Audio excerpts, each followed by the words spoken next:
আসসালামু আলাইকুম, welcome to urban solution. Urban সলিউশনের পক্ষ থেকে সবাইকে স্বাগতম জানাচ্ছি। তো আবারও আজকে আমরা চলে আসলাম নতুন একটা ভিডিও নিয়ে, নতুন টপিক, সেটা হচ্ছে যে কোর কাটিং।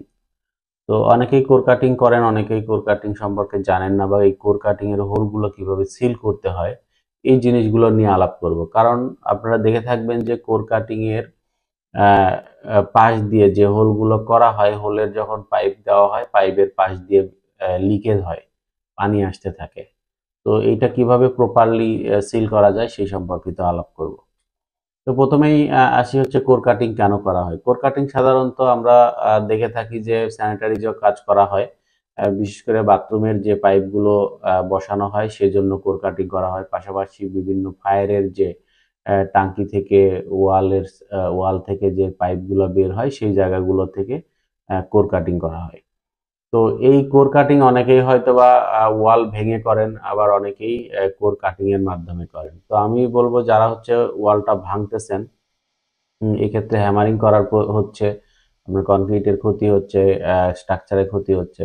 তো কোনো প্রকার ক্ষতি ছাড়াই আপনি কোর কাটিং মেশিনের মাধ্যমে সুন্দরভাবে আপনি এই হোলগুলো করতে পারেন।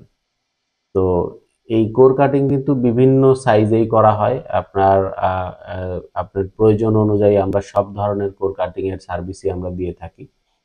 তো এরপরে যেটা করতেছে সাধারণত, আপনারা নিজেরাই যখন হয়তোবা স্যানিটারি মিস্ত্রি দিয়ে কোর কাটিংটা করাচ্ছেন, কোর কাটিং করার পরে সে কি করতেছে, ওইখানে পাইপটা বসানোর পরে সেখানে হয়তোবা মশলা দিয়ে গোলা দিয়ে জায়গাটা সিল করে দিচ্ছে। আসলে এইটা কিন্তু প্রপারলি হচ্ছে না।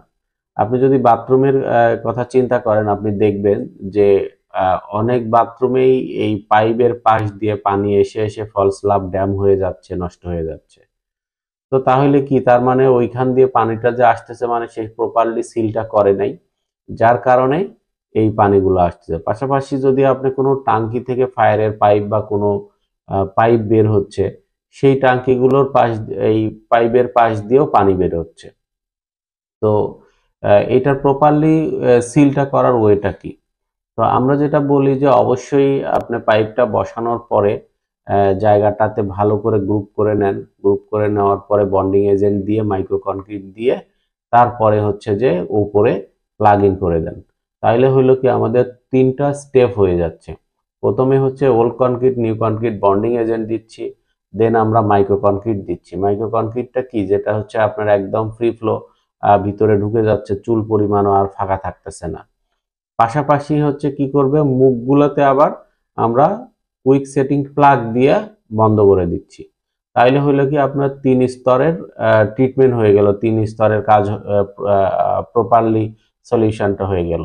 এরপরে আর আপনার কোথাও থেকে কোনো পানি লিকেজ হওয়ার সম্ভাবনা নেই। সেম ভাবে আপনার বাথরুমের পাইপগুলো সিল করতে পারবেন, টাঙ্কির পাইপগুলো সিল করতে পারবেন, ওয়ালের যদি কোনো পাইপ থাকে, এভাবে যদি আপনি সিল করে দেন, তাহলে কিন্তু আপনার এই পাইপের পাশ দিয়ে যে পানি আসার যে সমস্যাগুলো থাকে, এই সমস্যাগুলো থেকে 100% সমাধান পাবেন।